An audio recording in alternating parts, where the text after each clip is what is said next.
This is some honky tonk right here, baby. I like it. It's got a bit of class to it, too. An instrumental at number 53, making its debut on WABC 770 Music Radio Swinging Sound Survey. Week of April 18th, 1961, is B. Bumble and the Stingers with the Bumble Boogie. This goes back to 1959. We're going to have to go back to the genesis of this.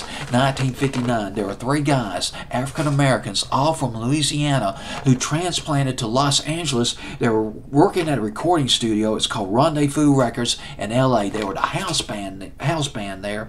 Earl Palmer, the drummer. There was Renee Hall and Plas Johnson. One day in the studio, they jammed out and created a rock and roll version of Glenn Miller's In the Mood. And lo and behold, the record company liked it. And they released their version of In the Mood under the moniker, the Ernie Field Orchestra. And it went to number 4 in 1959. Renee Hall redubbed themselves, the other two guys, him and the other two guys, as B. Bumble and the Stingers, probably as a joke. About a year or so later, Kim Foley, the producer, had an idea. There was an instrumental that came out back in the 40s. Well, originally it was called The Return of the Bumblebee. But then the Freddie Martin Orchestra, they took The Return of the Bumblebee and they redid it. They put a swing arrangement on it. And it was called the Bumble Boogie. It went to number 7 in 1946. Kim Foley wanted B. Bumble and the Stingers to redo a version of the Bumble Boogie. And they stuck to the swing arrangement for the most part, the piano part of it.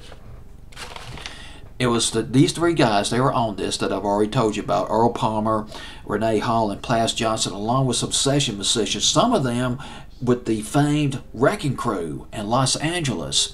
Now, Kim Foley, we're going to get to the technical part right here. I love this. This is just great. Kim Foley recorded Ernie Freeman. Ernie Freeman, he did Raunchy back in 1958-59. Ernie Freeman was on this record, Bumble Boogie. Kim Foley recorded Ernie Freeman on the piano, two tracks. The first track had Ernie Freeman on playing rhythm on a grand piano. The second track was Ernie Freeman playing a tack piano. This was a piano, it was an upright piano, but it had thumbtacks attached to the hammers, so that when you played, when you tinkled the ivories, it created this honky-tonk sound. Recorded at Gold Star Studio in Los Angeles. Went to number 21 on Billboard's Hot 100.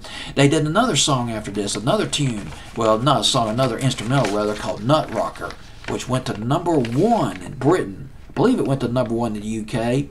It was a huge hit, Nut Rocker. But right now, let's do B. Bumble and the Stingers. This is the Bumble Boogie, based on that tune that goes back to 1947, or 1946 rather.